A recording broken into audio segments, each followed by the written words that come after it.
Hi everyone, good morning to you all. Welcome back to science class. In the last class or in the last session, already we are discussed many important points about the friction. Today we are going to study one more new concept about friction, that is increasing and reducing friction. Dear students, as you knew already, friction, the force that reduces the speed of the object and finally stops the object. In our daily life, friction is a very necessary in some situation, so we have to increase the friction, and in some other cases the friction is very bad, means it is not useful to us in our day-to-day situation. So we have to reduce or decrease the friction in our surroundings, right? So first, especially the sole of your shoes, the sole of your shoes is grooved. Grooved means what? There is a sole is a extra sole, a thick extra sole is they are merged. Means why? What's the main use? Means while we walking, running on the floor or on the ground, we can get better grip. Similarly, the treaded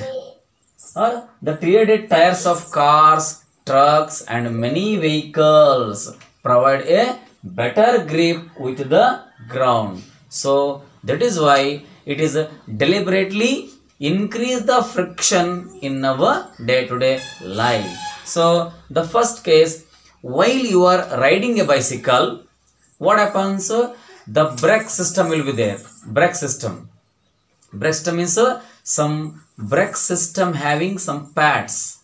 When you are riding a bicycle, suddenly if you applied the brake, what happens?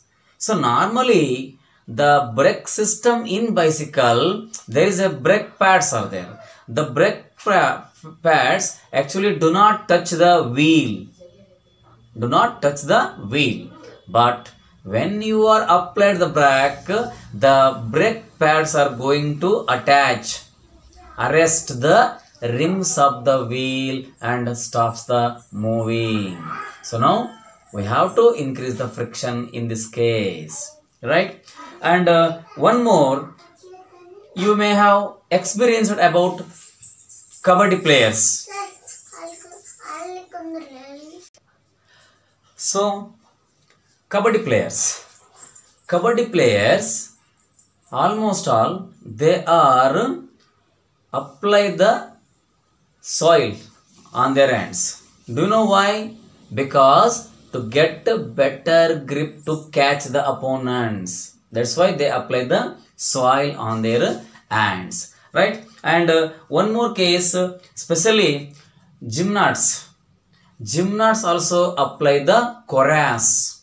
Corace means nothing but a substance, a liquid substance, so it holds the better grip. So in these cases and apart from these also, in many situations the friction we have to increase, it is very necessary. Then very next point is what? How to reduce the friction.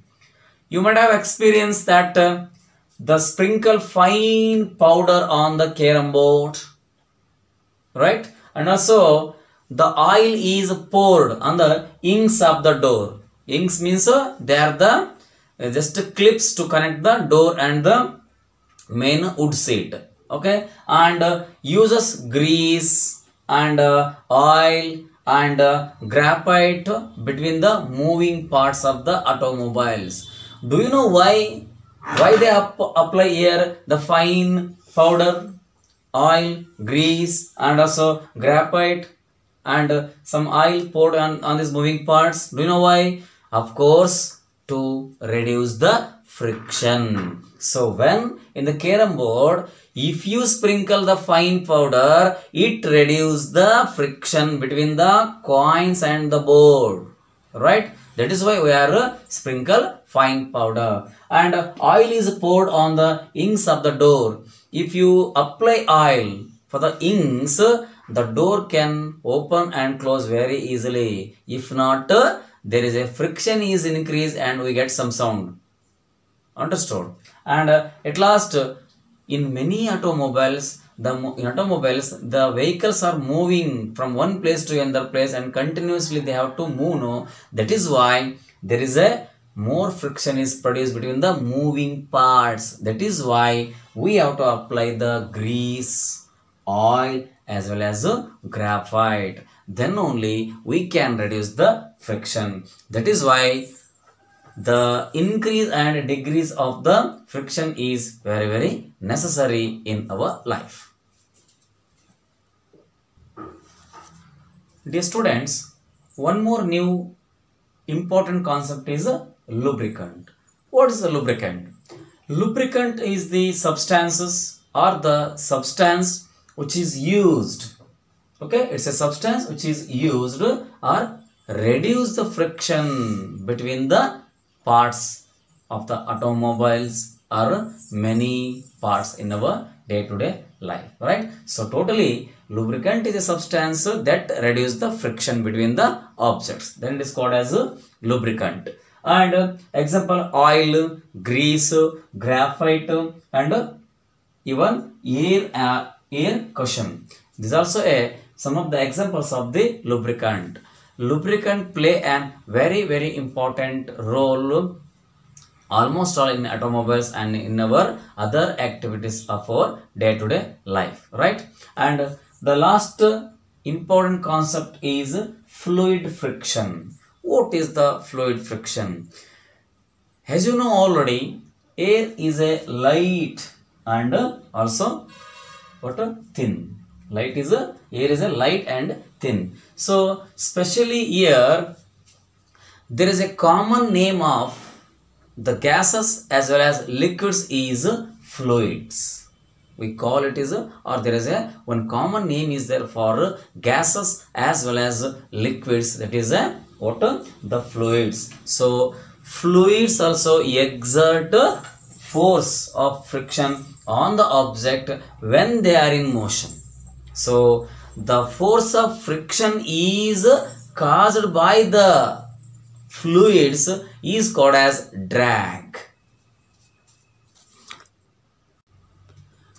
Dear students, so the frictional force by the fluids on the object is mainly depend upon so especially the frictional force of an object on an object in a fluid depends on its speed with respect to fluids.